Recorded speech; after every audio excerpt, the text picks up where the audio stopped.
নমস্কার, আমি সৌরভ। তোমরা দেখছো সৌরভ ব্যাপারী ইউটিউব চ্যানেল। আজকের ভিডিওটি খুবই গুরুত্বপূর্ণ হতে চলেছে। যদি তোমরা ডাব্লিউবিপি অথবা কেপি কনস্টেবল হয়ে থাকো অথবা ডাব্লিউবিপি এসআই হয়ে থাকো, তোমাদের এক্সাম ডেট জানার দরকার। এবং সব থেকে বড় নিউজ, ওবিসি ইস্যুর কি আপডেট। ওকে, দেখো, প্রথমত তোমাদেরকে বলি, তোমরা যারা ওবিসি ইস্যু নিয়ে চিন্তিত, বলা হয়েছিল 16 অথবা 20 তারিখ, কিন্তু এখন বর্তমানে জানা যাচ্ছে যে 20 তারিখে হিয়ারিং হবে। ওকে, 20 আগস্ট ধরে রাখো, তোমরা 20 আগস্টে তোমাদের হিয়ারিং হবে।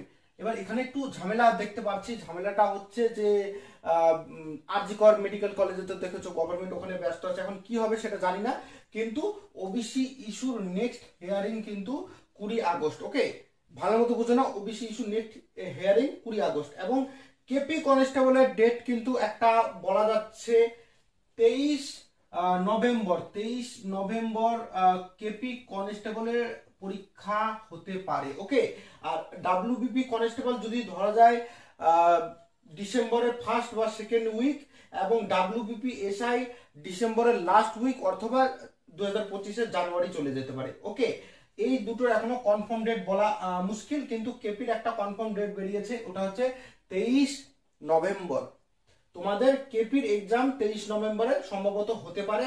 ডাব্লিউবিপি এবং ডাব্লিউবিপি এসআই ডিসেম্বরে হবে, এবং ওবিসি ইস্যু 20 আগস্টে মিটমাট হবে। কিন্তু আমার মনে হয় আরেকটু চলতে পারে, সেপ্টেম্বর অবধি গড়াতে পারে। এবার সেপ্টেম্বর অবধি যদি গড়ায়, পুজোর পরে তোমাদের পরীক্ষা কনফার্ম ধরে রাখো। ওকে, আর আরজি করে যে ঘটনাটা আছে মিটে যাক, ওবিসি ইস্যু মিটে যাক, তারপরে তোমাদের এগুলা ঝাঁটাঝাট তোমাদের সব কমপ্লিট হয়ে যাবে। ওকে, তাহলে আশা করি তোমরা বুঝতে পেরেছো।